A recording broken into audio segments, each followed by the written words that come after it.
Hello, Rowdies. A very good morning. A Kalki trailer complete top class breakdown, man. Recent times లో animated సిరీస్ది కూడా including వచ్చిన అన్ని కల్కి content కూడా మీకు బ్రేక్ డౌన్స్ అనేవి టాప్ క్లాస్ లెవెల్ అయితే ఇచ్చానమాట. అన్నీ కూడా మీరు అంతే మంచిగా ఎంజాయ్ చేస్తారు. అండ్ ఇది కూడా మీకు అదే టాప్ క్లాస్ లెవెల్ అయితే ఉంటుంది. ఒక్కటి కూడా మీరు స్కిప్ చేయొద్దు. వెళ్ళే కొంది మీకు ఇంట్రెస్టింగ్గా మారుతూ ఉంటాయి అనమాట. అట్ ది సేమ్ టైం మా ఈ ముద్దుల నాగవేషన్ మెంటల్ కూడా అసలు ఆ డీటెయిలింగ్స్ ఏంటయ్యా అసలు అంటే మన వర్క్‌ని ఎంతో ఇష్టపడితే కానీ ఇంత మంచిగా చేయలేం భయ్యా. అంతే సింపుల్. అండ్ నా సైడ్ నుంచి ఒకే ఒక రిక్వెస్ట్, అర్ధరాత్రి పూటే మొత్తం కూర్చొని బ్రేక్ డౌన్ చేసి మీకు ఎర్లీ మార్నింగ్ వీడియో పెట్టేస్తున్నాను. సో మీకు బాగా నచ్చింది 100% తప్పకుండా ఎక్కువ మందికి షేర్ చేయండి. సో మీరు ఎంత ఎక్కువ మందికి షేర్ చేస్తే ఇంత కష్టపడినందుకు నాకు కూడా మంచిగా సాటిస్ఫాక్షన్ అయితే వచ్చిందనమాట. కొంచెం ఎక్కువ రీచ్ అనేది కూడా పెరుగుతుంది. అండ్ తప్పకుండా మన ఛానల్ సబ్స్క్రైబ్ చేసుకొని నోటిఫికేషన్ బెల్ 100% ఆన్లో పెట్టుకో. ఇన్స్టాగ్రామ్ కూడా ఫాలో అయిపో.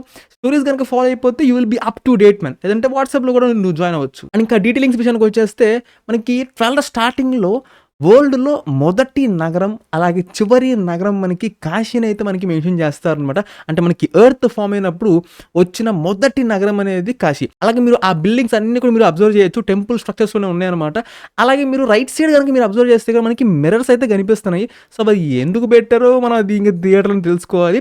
అండ్ లెఫ్ట్ సైడ్ కనుక మీరు ఇక్కడ చూస్తే ఇన్స్టెంట్ క్రీమేట్ అని ఉందన్నమాట. 500 యూనిట్స్ అని చెప్పేసి ఆ లెఫ్ట్ సైడ్ కనిపిస్తుంది, రైట్ సైడ్ కనిపిస్తుంది మీకు బోర్డు అయితే. అండ్ దాని మీనింగ్ వచ్చేసరికి మనకి తెలుగులో దహనం చేయడం అంటారు. సో ఇలాంటి చిన్నవి ఇక్కడ వదలలేదబ్బా. అలాగే వెహికల్స్ పరంగా కూడా మనకి గాల్లో వెళ్ళేవి ఉన్నాయి, నేల మీద వెళ్ళేవి ఉన్నాయి. అంటే డిఫరెంట్ మోడల్స్ అనమాట. అండ్ నెక్స్ట్ వన్ ఇక మీరు చూసుకుంటే వీళ్ళందరినీ కూడా మనకి బంధించి అయితే మనకి తీసుకెళ్తున్నారు అనమాట కేజ్ లో.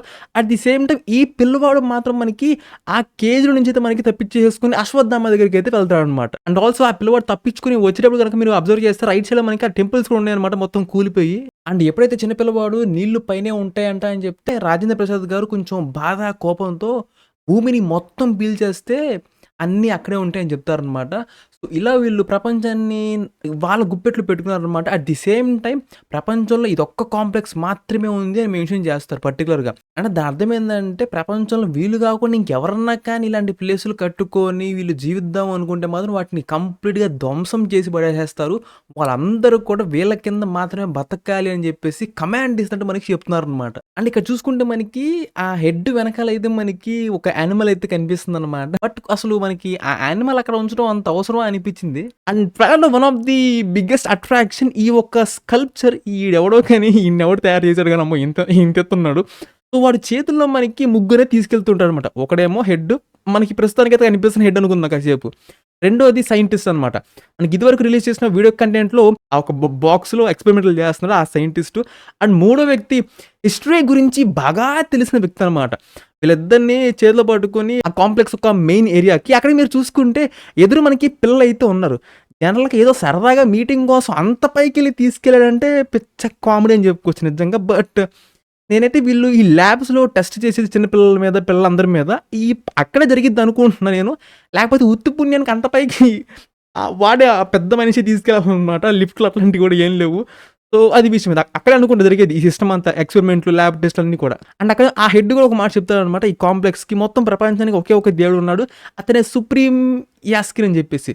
అతనైతే మనకి ఇప్పటిదాకా ప్రత్యేకంగా రివీల్ చేయలేదు. బట్ నేను అది మన కమల్ హాసన్ గారు అయి ఉంటారేమో అనుకుంటున్నాను. సో చూద్దాం. అండ్ ఈ ఫ్రేమ్లో కనుక మీరు చూసుకుంటే మన అశ్వత్థామ, మన అమితాబ్ బచ్చన్ గారు అయితే స్టోన్ అయితే పట్టుకుంటున్నారు. దీని గురించి మీకు ప్రీవియస్ వీడియోస్లో కూడా మీకు చెప్పాను. అశ్వత్థామ బ్రేక్ డౌన్లో అయితే మీకు ఎన్నో పాయింట్స్ చెప్పాను. మీ అందరూ కూడా బాగా నచ్చింది ఆ పాయింట్స్ అన్ని కూడా.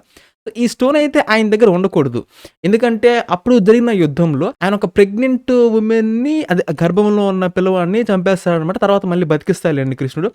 సో అలా చేసినందుకు తనకి శాపం అయితే ఇస్తారు. ఆ స్టోన్ కూడా అప్పుడే తీసేసుకుంటారు ఆ యుద్ధంలోనే అనమాట. సో ఇప్పుడు ఆ స్టోన్ ఇచ్చింది ఎవరు, ఆయన దగ్గరికి ఎలా వచ్చింది?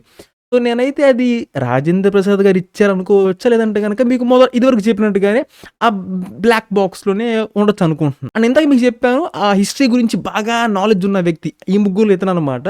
సో ఇతను మనకి ఇక్కడ డిస్కషన్ జరిగింది కదా, 6000 సంవత్సరాల క్రితం మనకి ఈ రాయి అనేది మనం చూసాము. ఈ ముఖ్యమో మన రాజేంద్ర ప్రసాద్ గారు చెప్తారు. అండ్ మన విలన్ ఏమో ఇప్పుడు కనుక ఆ పవర్ వచ్చింది అంటే ఇంకా అసలు ఆపటం కష్టం కదా అంటారనమాట. సో ఆ మాట కూడా చెప్పేది పక్కన ఉన్న వాడిని చూసి. అంటే అతనికే హిస్టరీ గురించి బీభత్సమైన నాలెడ్జ్ ఉంది. సో ఇక్కడ మీరు బాగా అబ్జర్వ్ చేయొచ్చు. ఆ ఒక హిస్టరీ గురించి తెలిసిన వ్యక్తి ఆ క్లాత్ని కూడా తీసినప్పుడు హిస్టరీకి సంబంధించిన వస్తువులు కూడా మనకి అక్కడ కనిపిస్తూ ఉన్నాయి. అండ్ నెక్స్ట్ వన్, దీని గురించి మీకు ట్రైలర్ రివ్యూలో కూడా మీకు చెప్పాను. ఇది మాత్రం నిజంగా చాలా అంటే చాలా బాగుంది.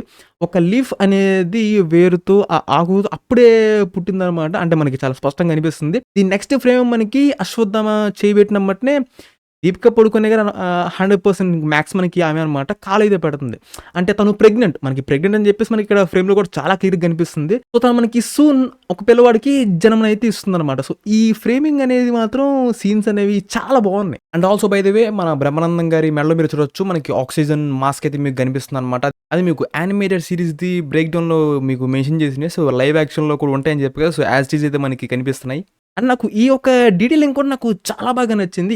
రెండిటిని కూడా ప్యారలల్‌గా మనకి చూపిస్తూ మన అశ్వత్థామకి ఎందుకు శాపం ఇచ్చారు? తను యుద్ధం చేసినప్పుడు మనకి గర్భవతిగా ఉన్న ఒక స్త్రీ కడుపులో మనకి పిల్లవాడినైతే చంపేస్తాడనమాట బాణమేసేసి.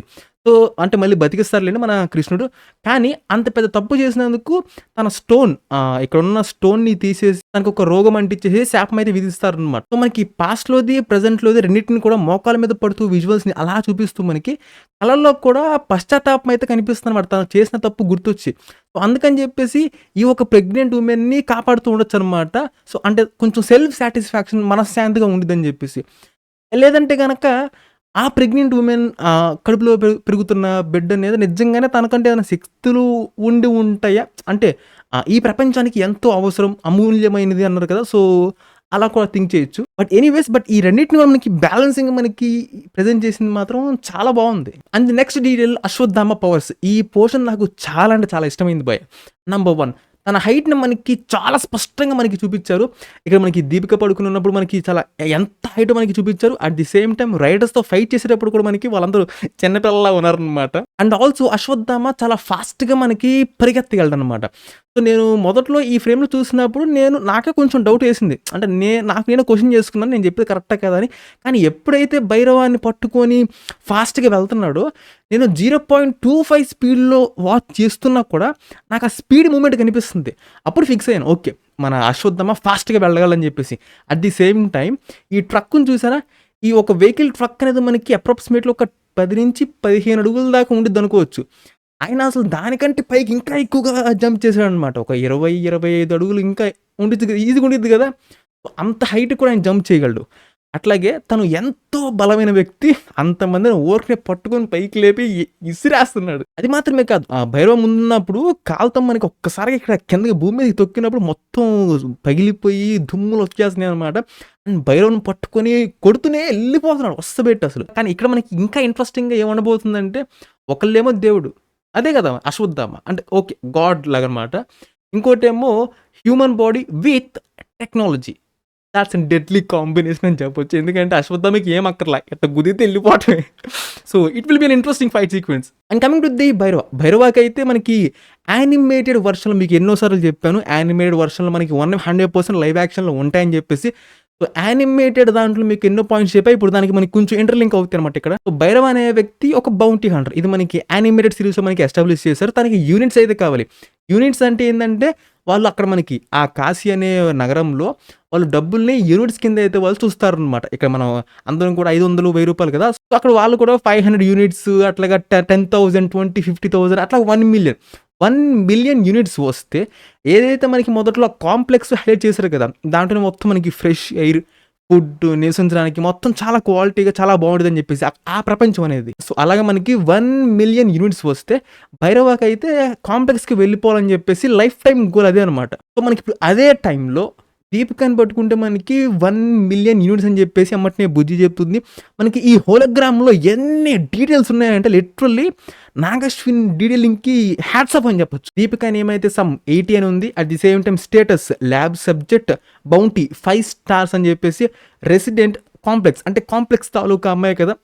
ఈ టెస్ట్‌లో మొత్తం లెవెల్ మొత్తం మరి వాళ్ళేగా చేసేది. అండ్ దానికి ప్రైస్ వచ్చేసి 1,000,000 యూనిట్స్. అసలుకే మన భైరవ ఎప్పటినుంచో ఈ ఆఫర్ కోసం వెయిట్ చేయాల్సిన అండ్ పర్ఫెక్ట్ టైంలో తగిలిందనమాట. అది మాత్రమే కాదు కింద మనకి ఇంకా క్లియర్‌గా మ్యాటర్ అయితే ఉంది. ఇది ఇంకా ఇంట్రెస్టింగ్‌గా ఉండిద్ది. This subject A previously infertile lab participant since 2896 అంటే అది 2896 బట్ వాళ్ళు కొంచెం ఏదన్నా నంబర్ మిస్టేక్ రాశారనుకోవాలా. 2886 అయితే ఉందనమాట హోలోగ్రామ్‌లో. సో, అది 2896 లేదంటే 2886 ఇది మనం థియేటర్ తెలుసుకుందాము. Is now 150 days pregnant. This unexpected development has elevated her importance, making her vital for a classified mission at the complex. Despite a history of infertility అంత కాన్షియస్‌గా ఏది వదిలిపెట్టకుండా డీటెయిల్స్ అయితే మనకి మెన్షన్ చేస్తారు. And then next detailing. ఈ detail నిజంగా చూసినప్పుడు ఒరేయ్! మెంటలోడా అనిపించింది నాగశ్వి. ఈ సేమ్ ఇదే ప్రేమతో అంటున్నాలేండి తిట్టట్లేదు. నిజంగా. మన భైరవది ఆ బుజ్జి ఏదైతే వెహికల్ ఉందో బ్యాక్ సైడ్ గుండ్రంగా మనకొక టైర్ ఉందా? ఆ టైర్‌ని హాఫ్‌గా తీసాడు భయ్య. నాకు లిటరల్లీ మైండ్ దొబ్బింది. ఈ సీన్‌లో మనకి టైర్ అనేది హాఫ్‌గా పక్కొస్తుంది కదా! అప్పుడు మనకి భైరవని చూపిస్తారు. తను ఏదో వెల్డింగ్ చేసుకుంటున్నట్టు ఏదో సమ్ కైండ్ ఆఫ్ వర్క్ చేసుకుంటున్నాడనమాట. ఈ టైర్‌లో గనుక మీరు చూసుకుంటే మనకి మెకానికల్ అదే అవన్నీ ఉన్నాయన్నమాట. చెక్కలు మొత్తం తిరుగుతా ఉన్నాయి. టైర్‌ని సగంగా తీయటమేంట్రా ఒరేయ్! సో, వాళ్ళు అంత ఇష్టంతో వర్క్ చేశారు భయ్య. మనకి అంత మంచి ఎక్స్‌పీరియన్స్ ఇద్దామని జెప్పేసి. సో, చాలామంది ట్రయల్‌లో ఏమున్నాయి, ఏమున్నాయి అంటున్నారు కదా! ఈ వీడియోని షేర్ చేయండి. దిమ్మ తిరిగిపోయిద్ది. అండ్ ది నెక్స్ట్ డీటెయిలింగ్ ఇదే భయ్య. నాకు తెలిసి అసలు మీకు సోషల్ మీడియాలో కూడా నేను దీని గురించి ఎవరైనా చెప్తుంటే కూడా నేను అసలు ఎప్పుడు ఎక్కడ కూడా చూడలేదు. ఈ హోలోగ్రామ్ ఆ ఒక స్టోన్ అనేది మనకి హోలోగ్రామ్‌గా ఏదైతే మీకు నేను యానిమేటెడ్ సీరీస్‌ది మీకు బ్రేక్ డౌన్‌లో చెప్పానో, ఆ స్టోన్‌ని మనకి లైవ్ యాక్షన్‌లో కూడా ఉపయోగిస్తే ఫైట్ సీక్వెన్స్‌లో చాలా కిక్ వస్తుందని చెప్పేసి, ఇక్కడ మనకి ఎగ్జాక్ట్‌గా మనకి అదే మనకి చూపించారనమాట. మనకి ఆ స్టోన్‌ని మన భైరవ ఇంకొంచెం బుజ్జి హెల్ప్ చేసుకొని దాన్ని ఇంకొంచెం అడ్వాన్స్‌గా చేసినట్టున్నారు. మనకి హోలోగ్రామ్ అనేది మనకి మొత్తం ముగ్గురైతే కనిపిస్తున్నారు. ఒకళ్ళేమో ఒరిజినల్, ఇద్దరేమో హోలోగ్రామ్స్ అనమాట. కానీ ఇక్కడ మీరు ఇంకా అబ్జర్వ్ చేస్తే మనకి కాళ్ళైతే కనిపిస్తున్నాయి. ఆ భైరవ మధ్యలో మనకి కాళ్ళైతే కనిపిస్తున్నాయనమాట. ఆ రిమైనింగ్ ఇద్దరు హోలోగ్రామ్స్‌వి కూడా. కానీ హైట్ పరంగా చూస్తే కొంచెం తక్కువ ఉన్నట్టు అనిపిస్తుంది. లేకపోతే మనకి ఆ కెమెరా యాంగిల్ వల్ల అలా అనిపిస్తుందా? ఇది మనం ఇంక థియేటర్‌లో తెలుసుకుందాం. బట్ ఆ ఒక్క ఫైట్ సీక్వెన్స్ కోసం పిచ్చ వెయిట్ చేస్తున్నా. అండ్ ది నెక్స్ట్ డీటెయిలింగ్ ఇక్కడ చూస్తే గనక మనకి ఈ ట్రక్ అనేది కనిపిస్తుంది కదా! ఈ ట్రక్ నేను మొదట్లో చూసినప్పుడు జస్ట్ క్యాజువల్ ట్రక్ అనుకున్నాను భయ్య. కానీ ఇక్కడ చూస్తే ట్రక్ వెనకాల ఒక చిన్న వెహికల్ అయితే ఫాలో అవుతుంది. అంటే ఓకే. సింపుల్‌గా వెహికల్ అని పిలుస్తున్నాలేండి. వెహికల్ ఫాలో అవుతుందనమాట పట్టుకుందాం అని చెప్పేసి. అదే ట్రక్‌లో నుంచి సడెన్‌గా మనకి ఇంకొక వెహికల్ అయితే బయటకొస్తుందనమాట. దీంతో ఫైట్ చేసి వీడిని ఇక్కడితోనే ఆపేద్దాం అని చెప్పేసి. అంటే ఫాలో అవ్వనివ్వకుండా. ఆ ట్రక్‌లో ఒక వెహికల్ పట్టేంత స్పేస్ కూడా ఉంది భయ్య. అస్సలు ఇది హైలైట్. అది మాత్రమే కాదు ఈ ట్రక్‌కి ఇంకొక వ్యక్తి కూడా మనకి సపోర్ట్ చేస్తున్నారనమాట. అతనే మన రాయన్. అదే రెబెల్స్‌కి హెడ్ అనుకోవచ్చు. ప్రస్తుతానికైతే మనకి చూపించిన వాటిలో ఆయన కనిపిస్తాడు కొంచెం హెడ్‌గా. సో, మరి మన సమ్‌ని అదే మన దీపిక పేరు సమ్ కదా! సో, సమ్‌ని మరి ఎవరు ఎస్కేప్ చేయిచ్చారో మరి ఇయన్నీ థియేటర్‌లో మనం తెలుసుకోవాలి. అండ్ నెక్స్ట్ డీటెయిలింగ్ ఇక్కడ మీరు అబ్జర్వ్ చేస్తే మనకి ఆ వెహికల్ అనేది బుజ్జిది మనకి అప్‌సైడ్ డౌన్ అయితే మనకి అంటే తలకిందులుగా వెహికల్ అనేది వెళ్తూ ఉందనమాట. ఆ తలకిందులుగా వెళ్ళటం మనకి పైనుంచి నార్మల్‌గా భైరవ పైనుంచి చూసారు. అండ్ తన కాలుకున్న ఆ ఒక బూస్టర్స్ అనేవి ఇంకా గాల్లో ఎగురుతున్నాడు. తలకిందులుగా కూడా అంత కంఫర్టబుల్‌గా డ్రైవ్ చేస్తున్నాడు భైరవ. సో, అంటే అసలు ఇంకా అలవాటయిపోయిందనుకుంటా బీభత్సంగా ఆ బౌంటీస్‌ని హంట్ చేసి. అండ్ ది నెక్స్ట్ డీటెయిలింగ్ ఇక్కడ గనుక మీరు చూసుకుంటే ఫైట్ అయితే చేస్తున్నారనమాట. ఫైట్ చేస్తున్నారులే దాంట్లో ఏముందిలే అనుకోవద్దు. కొంచెం నేను బ్రైట్‌నెస్ పెంచినప్పుడు కనిపించింది చేతులు లేవనమాట. చేతులు లేవు ఖడ్గాలయితే ఉన్నాయన్నమాట. ఇద్దరు గుండు మామలకి. అండ్ ఇది మనకి అంతా కూడా కంటిన్యూయేషన్ ఫైట్ సీక్వెన్స్ అనమాట. వాళ్ళందరిని కూడా మనకి అది ఆ ఒక్క బల్లెంతో కొట్టడం. అండ్ ది నెక్స్ట్ డీటెయిలింగ్ నేను మొన్నటిదాకా అయితే మన రైడర్స్ వాళ్ళందరూ కూడా చేతిలో గన్స్ ఉంటాయి. ఓకే. బానే ఉంది. వాళ్ళకంటూ అదే వెహికల్స్ అయితే ఉన్నాయి గాల్లో వెళ్ళటానికి. కానీ ఈరోజు ట్రయల్‌లో మనకి రివీల్ చేసిన ఇంకో పాయింట్ ఏందంటే, వాళ్ళకి వెనక వీపు మీద, బ్యాక్ మీద మనకి బూస్టర్స్ అయితే మనకి ఉన్నాయన్నమాట. అంటే వాళ్ళు గాల్లో కూడా ఎగరటానికి. ఇక్కడ మీరు అబ్జర్వ్ చేస్తే వాళ్ళు పైనుంచి దిగుతున్నారు. వెనకాల బూస్టర్స్‌తో సహాయంతో అనమాట. అండ్ మీరు ఈ ఫ్రేమ్‌ని గనక ఒకసారి బాగా అబ్జర్వ్ చేసేయండి. అండ్ మనకి అట్లాగే ట్రయల్‌లో ఇంకో ఫ్రేమ్‌లో మనకి కొంతమంది రిచువల్స్ పూజ అయితే మనకి చేసినట్టయితే ఉన్నారనమాట. దీన్ని ఇంకొంచెం ఫ్రేమ్‌ని ఇంకోటి యాడ్ చేస్తే ఈ ఫ్రేమ్‌లో గనక మీరు చూసుకుంటే మూడో వ్యక్తి నంబర్ 3 వ్యక్తిని మీరు అబ్జర్వ్ చేయండి. అతని కంట్లో మనకు కొంచెం నీళ్ళనేవి తిరుగుతున్నాయి. ద రిమైనింగ్ ముగ్గురిలో అంటే మొత్తం నలుగురున్నారు. నలుగురిలో మూడో వాడి కంట్లో నీళ్ళు తిరుగుతున్నాయి. రిమైనింగ్ వాళ్ళందరూ కూడా ఏమి లేదు భయ్య. నార్మల్‌గానే ఉన్నారు. అంటే మనకి ఇది ఒక డూ ఆర్ డై సిట్యుయేషన్ లాగా కనిపిస్తుందనమాట. అంటే వార్ యుద్ధం గురించి. సో, అందుకని మనకి ఆ రిచువల్స్ పూజలు కూడా చేశారనుకుంటా యుద్ధం మొదలయ్యేటప్పుడు. అంటే వాళ్ళకి అర్థమైపోయి ఉంటది యుద్ధం వస్తుందని చెప్పేసి. అంటే ఇక్కడ మీరు చూడొచ్చు this is the first time మన దీపిక అలియాస్ అస్సన్ అనే తను ఫస్ట్ టైమ్ అయితే వచ్చిందనమాట మన రెబెల్స్ ప్లేస్‌కి. అట్ ది సేమ్ టైమ్ మీకు ఇందాక చెప్పినట్టుగానే ఆ ఒక యుద్ధం అనేది జరిగింది డూ ఆర్ డై అనే ఒక సిట్యుయేషన్ పరంగా మనకి రెబెల్స్ అనేవాళ్ళు రైడర్స్ చేతిలో అయితే మనకి ఓడిపోయారు. అండ్ ఇక్కడ మనకి అది క్లియర్‌గా అయితే కనిపిస్తుంది. ఇక్కడ మనకి చెప్తుందనమాట. ఆ పుట్టబోయే బిడ్డ కోసం ఎంతమంది చనిపోవాలా అని చెప్పేసి. మనకి ఇక్కడ క్లియర్‌గా అయితే ఎస్టాబ్లిష్ చేసేసారు. సో, అశ్వత్థామ అనే క్యారెక్టర్ ఆ దీపికని మనకి కాపాడుతుంది. కేవలం తను పశ్చాత్తాపంకే కాదు, నిజంగానే పుట్టబోయే బిడ్డ అనేది ఈ ప్రపంచానికి ఎంతో అవసరం. సో, అది పవర్స్ అయ్యుండొచ్చు. Anything something is there in that baby అని చెప్పాలి అంతే. లేకపోతే ఎంతమంది చనిపోవడంలో ఎటువంటి అర్థం ఉండదు. అండ్ ది నెక్స్ట్ డీటెయిలింగ్ భైరవదనమాట. ఈ ఫ్రేమ్‌లో గనుక మీరు అబ్జర్వ్ చేస్తే చేత్తో గుద్దిన బట్టినే అది ముక్కలైపోతుంది మొత్తం. అంటే భైరవకైతే సూపర్ పవర్స్ లాంటివేమి లేవు. బాడీలో ఇన్‌బిల్ట్ సూపర్ పవర్స్ లాంటివైతే ఏమి లేవనమాట. అన్నీ కూడా గ్యాడ్జెట్స్‌లోనే మొత్తం ఉంటాయి. సో, ఆయనకున్న గ్లౌజులు అంత పవర్‌ఫుల్ అని కూడా మనం అనుకోవచ్చు ఇప్పుడు. అంటే మరి గుద్దితే మొత్తం మరి ముక్కలైపోయింది కదా! అండ్ ది నెక్స్ట్ డీటెయిలింగ్ ఈ ట్రైలర్ మొత్తంలో బ్లాంక్ అయిపోయింది. ఇదే భయ్యా. ఇది నేను ఫుల్ బ్లాంక్ అయిపోయా. ఇది నేను ఎన్నో సార్లు 0.25 స్పీడ్‌లో పెట్టుకొని చాలా సార్లు చూసాను. లెక్కలేని సార్లు చూసా. ఎన్ని సార్లు చూసినా వీళ్ళ హ్యాండ్‌లో నుంచి మనకి షీల్డ్ అనేది ఎలా వచ్చిందో నాకైతే ఇప్పుడు కూడా అర్థమై చావలేదు. ఎన్నో సార్లు అబ్జర్వ్ చేశా. ఫ్రేమ్ టు ఫ్రేమ్ ఆపి వెనక్కి ముందుకు చెక్ చేశా. ఎలా వచ్చిందో అర్థం కావట్లా. షీల్డ్స్ ఒక్కళ్ళకి కాదు భయ్యా. ఆ సైన్యం మొత్తానికి కూడా అంతే అయితే షీల్డ్స్ అయితే వచ్చినాయనమాట. ఇది మరి థియేటర్‌లోనే స్పష్టంగా చూపిస్తే చాలా బాగుండిద్ది. And last but not least ending this video with మన కమల్ హాసన్ గారి డీటెయిలింగ్ అనమాట. కమల్ హాసన్ గారి గుండె మీద అయితే ఉన్నారు. అది క్లియర్‌గా కనిపిస్తుంది. అండ్ ఇక్కడ మనకి నుదుటి మీద ఇక్కడైతే మనకి ఆ రెడ్ లైన్ అయితే మనకి కనిపిస్తుందనమాట. సో, మనకి ఆ ఎక్స్‌పెరిమెంట్‌లన్నీ కూడా మనకి చేస్తుంది ఈయన కోసమే అని నేనైతే కొంచెం బలంగా చెప్పగలను. నాకైతే కొంచెం స్ట్రాంగ్ గట్ ఫీలింగ్ అయితే కొడుతుందనమాట. సో, థియరీ నంబర్ 1 ఏందంటే ఈయనకి ఒంట్లో బాలేదు. సో, ఇతన్ని కాపాడుకోవటానికి ఆ క్యూర్ కోసం వీళ్ళందరి మీద ఎక్స్‌పెరిమెంట్‌లు చేస్తాడేమో నా డౌట్. లేదంటే గనక రెండో థియరీ ఏందంటే ఇతనికి వయసు అయిపోతుంది కదా! సో, నేను కొన్ని ఇలాంటి అడ్వాన్స్ సైఫై మూవీస్ చూసిన పాయింట్లు ఏందంటే బాగా వయసు అయిపోతున్నాడు కాబట్టి మళ్ళీ యంగ్‌గా మళ్ళీ ఫుల్ ఎనర్జిటిక్‌గా younger version of Kamal Haasan గారిని మనం చూడటానికి ఆయనలో ఉన్న ఆశ అనమాట. నేను యంగ్‌గా అవ్వటానికి ఆ ఎక్స్‌పెరిమెంట్‌ని వీళ్ళ మీద ట్రై చేస్తున్నారేమో అని అనుకుంటున్నా. అది జీన్స్ కావచ్చు.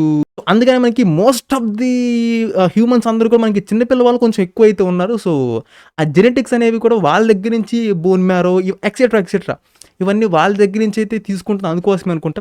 అంటే యంగ్‌గా ఉన్నారు కదా! Well, Rowdies, that's all for the complete top class breakdown, man. Hope you enjoyed a lot అనుకుంటున్నాను. And yeah, that's it, man. Subscribe if you enjoyed, and I'll catch you on the